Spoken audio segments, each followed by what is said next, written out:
ದಸರಾ ಮಹೋತ್ಸವದ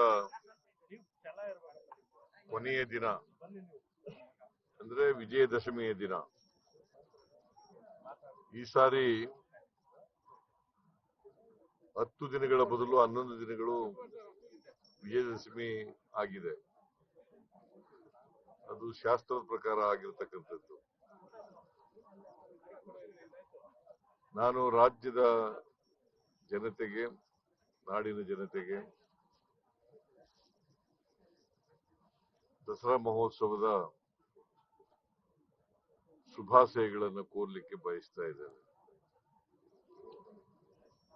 ಈ ವರ್ಷ ಒಳ್ಳೆ ಮಳೆಯಾಗಿದೆ ಎಲ್ಲ ಜಿಲ್ಲೆಗಳಲ್ಲೂ.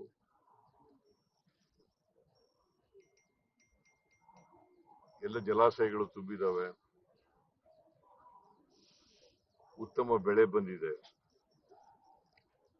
ಆದ್ರೆ ಉತ್ತರ ಕರ್ನಾಟಕದ ಕೆಲವು ಜಿಲ್ಲೆಗಳಲ್ಲಿ ಮಾತ್ರ ಅತಿವೃಷ್ಟಿಯಾಗಿ ಬೆಳೆ ನಷ್ಟ ಆಗಿದೆ. ಸುಮಾರು 10 ಲಕ್ಷ ಹೆಕ್ಟೇರ್ನಷ್ಟು ಬೆಳೆ ನಷ್ಟ ಆಗಿದೆ. ಅವ್ರಿಗೆಲ್ರಿಗೂ ಕೂಡ ಬೆಳೆ ಪರಿಹಾರ ಕೊಡ್ತೀವಿ ಅಂತೇಳಿ ಈಗಾಗಲೇ ನಾನು ವೈಮಾನಿಕ ಸಮೀಕ್ಷೆ ಮಾಡದಂತ ಸಂದರ್ಭದಲ್ಲಿ ಕಲಬುರಗಿನಲ್ಲಿ ಪ್ರಸ್ತಾಪ ಮಾಡಿದ್ದೇನೆ. ಸರ್ಕಾರದಿಂದ ಮತ್ತು NDRF ಫಂಡ್ನಿಂದ ಕುಷ್ಕಿ ಜಮೀನಿಗೆ 17,000 ರೂಪಾಯಿ,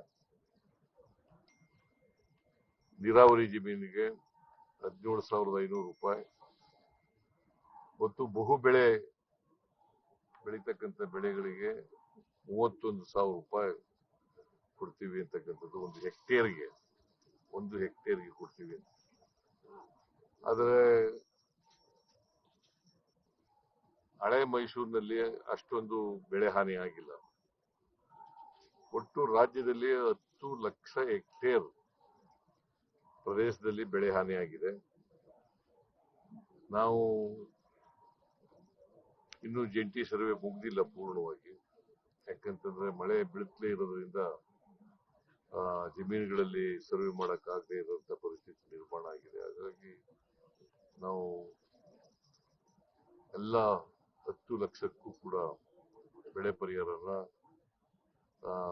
ಕೊಡ್ಲಿಕ್ಕಾಗಿಲ್ಲ. ಕಾರಣ ಯಾಕಂತಂದ್ರೆ ಜಂಟಿ ಸರ್ವೆ ಮುಗ್ದಿಲ್ಲ. ಜಂಟಿ ಸರ್ವೆ ಆದ್ಮೇಲೆ ತಕ್ಷಣ ಬೆಳೆ ಪರಿಹಾರನ ಕೊಡ್ತೀವಿ. ಸೊ ಮೈಸೂರಿನಲ್ಲಿ ಈ ಸಾರಿ ಹೆಚ್ಚು ಪ್ರವಾಸಿಗರು ಬಂದಿದ್ದಾರೆ ದಸರಾ ನೋಡ್ಲಿಕ್ಕೆ. ಇದು ವಿಶ್ವವಿಖ್ಯಾತ ದಸರಾ ಮಹೋತ್ಸವ, ವರ್ಷಕ್ಕೊಮ್ಮೆ ನಡೀತಕ್ಕಂಥದ್ದು. ಈ ದಸರಾ ಮೆರವಣಿಗೆ ಜಂಬೂ ಸವಾರಿ ಅದು ಇವತ್ತು ನಡೀತದೆ. ಈಗ ನಂದಿ ಪೂಜೆಯನ್ನು ನೆರವೇರಿಸಿದ್ದೀವಿ.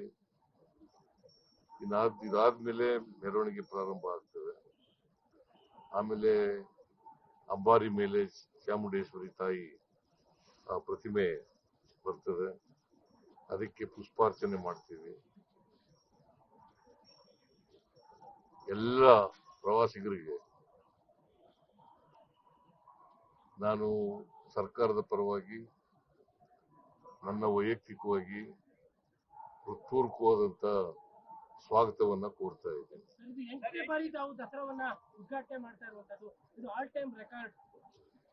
ಗೊತ್ತಿಲ್ಲ ನನಗೆ ರೆಕಾರ್ಡ್ ಏನಾಗಿದೆ ಅಂತ. ಬಟ್ ನಾನು 2ನೇ ಸಾರಿ ಮುಖ್ಯಮಂತ್ರಿಯಾಗಿ, ಹಿಂದೆ ಮುಖ್ಯಮಂತ್ರಿ ಆಗಿರುವಾಗ ಎಲ್ಲ ವರ್ಷಗಳಲ್ಲೂ ಕೂಡ ಅಟೆಂಡ್ ಆಗಿದ್ದೀನಿ. ಮತ್ತೆ ಈಗ 2ನೇ ಸಾರಿ ಮುಖ್ಯಮಂತ್ರಿ ಆದ್ಮೇಲೂ ಕೂಡ ಅಟೆಂಡ್ ಆಗಿದ್ದೀನಿ 3 ಬಾರಿ. ಅದರಿಂದ 8 ಬಾರಿ ಆಗಿರ್ಬೇಕು, ಮುಖ್ಯಮಂತ್ರಿಯಾಗಿ 8 ಬಾರಿ ಆಗಿರ್ಬೇಕು. ಸೊ ಇದು ರೆಕಾರ್ಡ್ ಏನೋ ಗೊತ್ತಿಲ್ಲ ನನಗೆ, ನಾನು ರೆಕಾರ್ಡ್ ನೋಡಕ್ ಹೋಗಿಲ್ಲ. ಬಟ್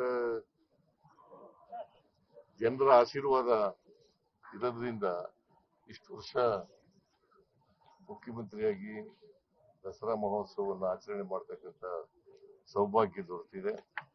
ಇದನ್ನ ಅತ್ಯಂತ ಸಂತೋಷದಿಂದ ನೆರವೇರಿಸಿದ್ದೇನೆ. ಮತ್ತೆ ಜನರು, ಇದು ನಾಡ ಹಬ್ಬ, ಜನರ ಹಬ್ಬ. ಜನರು ಖುಷಿ ಆದ್ರೆ ನಾವು ಸರ್ಕಾರ ಖುಷಿ ಆಯ್ತೀವಿ. ಜನರು ಹೆಚ್ಚು ಹೆಚ್ಚು ಜನ ಪಾಲ್ಗೊಳ್ಳೋದ್ರಿಂದ ಸರ್ಕಾರನೂ ಕೂಡ ಇದರಲ್ಲಿ ಖುಷಿ ಆಗ್ತದೆ ಅಂತಕ್ಕಂಥ ಮಾತುಗಳನ್ನ ಹೇಳಲಿಕ್ಕೆ ಬಯಸ್ತಾ ಇದ್ದೇನೆ. ಮತ್ತೊಮ್ಮೆ ಈ ರಾಜ್ಯದ ಎಲ್ಲ ಜನರಿಗೆ ಮತ್ತೆ ಮತ್ತೊಮ್ಮೆ ನಾನು ದಸರಾ ಮಹೋತ್ಸವವನ್ನ ಉದ್ಘಾಟನೆ ಮಾಡಿದಂತ ಭಾನು ಮುಸ್ತಾಕ್ ಅವರಿಗೆ ಧನ್ಯವಾದಗಳನ್ನ ಹೇಳಲಿಕ್ಕೆ ಬಯಸ್ತಾ ಇದ್ದೇನೆ.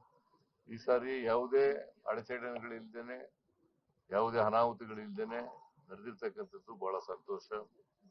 ಅದಕ್ಕಾಗಿ ಎಲ್ಲ ಅಧಿಕಾರಿ ವರ್ಗದವರಿಗೆ, ಮಾದೇವಪ್ಪ ಎಕ್ಸಿಕ್ಯೂಟಿವ್ ಕಮಿಟಿ ಚೇರ್ಮನ್ ಅವ್ರಿಗೆ, ಮತ್ತೆ ಎಲ್ಲ ಅಧಿಕಾರಿ ವರ್ಗದವರಿಗೆ, ಮತ್ತೆ ಎಲ್ಲ ಮಂತ್ರಿವರ್ಯರು, ಶಾಸಕರು, ಅವರೆಲ್ಲರಿಗೂ ಕೂಡ ಧನ್ಯವಾದಗಳನ್ನ ಹೇಳಲಿಕ್ಕೆ ಬಯಸ್ತಾ ಇದ್ದೀನಿ. ಜನರು ಖುಷಿಯಾದ್ರೆ ನಾನು ಖುಷಿಯಾದಾಗೆ. ಜನ ಖುಷಿಯಿಂದಲೇ ಬಂದಿರೋದು, ನಾನು ಖುಷಿಯಾಗಿದ್ದೀನಿ.